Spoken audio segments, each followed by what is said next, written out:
X Factor presented by Xfinity alongside the two-time Pro Bowler TJ Lang. I'm Danny Rogers, and we're talking who needs to step up for the Lions and be that X Factor as they host the Ravens, and who needs to step up for Baltimore if they want to come out of Detroit with a win. TJ, you got your notebook this week. You're real serious. I do. Who needs to be that X Factor for the Detroit Lions coming up on Sunday? The #1 target so far, my guy. Great name, by the way, TJ Hockenson. Great name. 16 catches on the year, 163 yards, obviously a touchdown in both games. He's been Jared Goff's favorite target anytime they're in the red zone. It seems like big third down, got to have it play.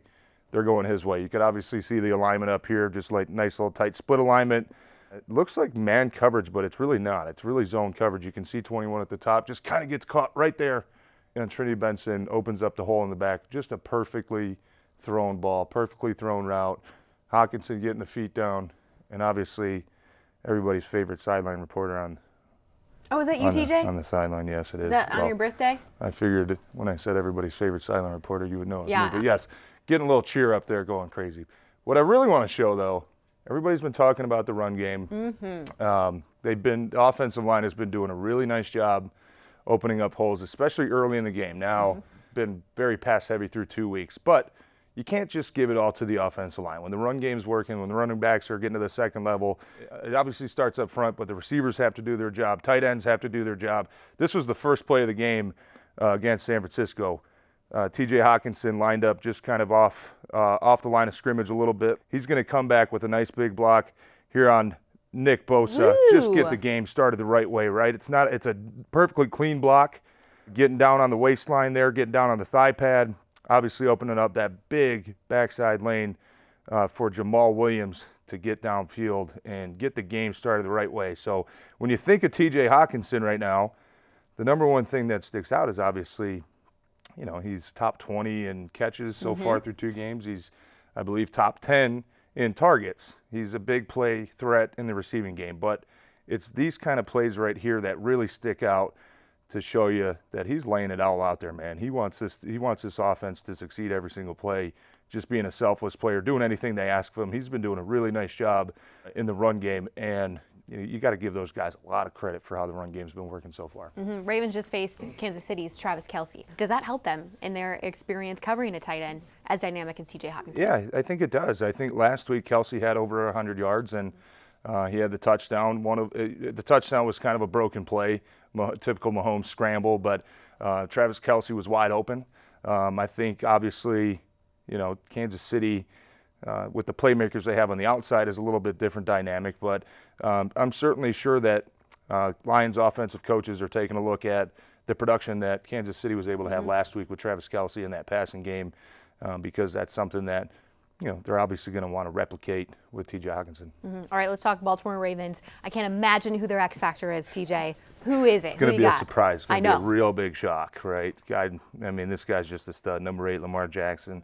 You kind of think just good athlete, just a runner, just a read option type guy. The things that he does with his arms, though, are insane. And this was a pass early in the game last week. It's just a simple play action pass early. You can see, actually, Kansas City does a really nice job of not biting on the run. Look how many guys are in coverage. I mean, they've got 7 guys back here, only 3 receivers. He's going to still just throw an absolute laser, you know, for a big play down the field on 2nd and 6. The guy's arm strength is really incredible. And he is a dual threat guy, obviously, with the rushing yards that he has and the explosiveness that he has. But when they ask him to pass the ball, he's incredibly accurate as well. So a big thing, I think, for the Lions defense this week will be obviously to expect the unexpected. I mean, there's plays where it's 3rd and 13 and they're running the ball, getting 20 yards, and there's plays where, you know, it's 2nd and 2 and they're throwing the ball deep downfield. You don't know what to expect from their offense. It's hard to tell what they're going to do. You've got to key in on Lamar Jackson. He's the #1 guy you have to stop. And the next play, 26 seconds left in the 2nd quarter. I don't think they had any timeouts left, and it's in a 2-minute drill, right? So what's everybody thinking? Pass, right? What does Harbaugh in Baltimore call a quarterback draw? Yep. And it's an explosive play. This is the best angle that we can watch. How easy he makes this look. Going to his right, no, left, no, back to the right, right? Makes Tyrann Mathieu miss again. It's lucky that 56 right here, they're lucky that guy was able to retrace, because that's 3 broken tackles. I don't think when he gets up Tyrann Mathieu, he's bringing him down either. that might be a touchdown saving tackle, but that's the kind of threat that he is, and it's so fun to watch it in slow motion, just how quick it is.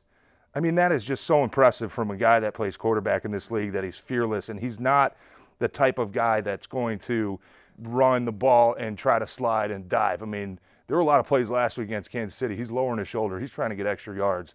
What he brings in the passing game, coupled with obviously being one of the league's leading rushers right now, he is just a heck of a fun athlete to watch. We talked about each team's X factor, but what do the Lions need to do as a team to pull away with a win and get a big one over an AFC foe? Play a complete game. I think obviously there were stretches against San Francisco late in the game where they played well, were able to claw back, and there was stretches obviously in the first half against Green Bay that they were kind of dictating the way that game was going.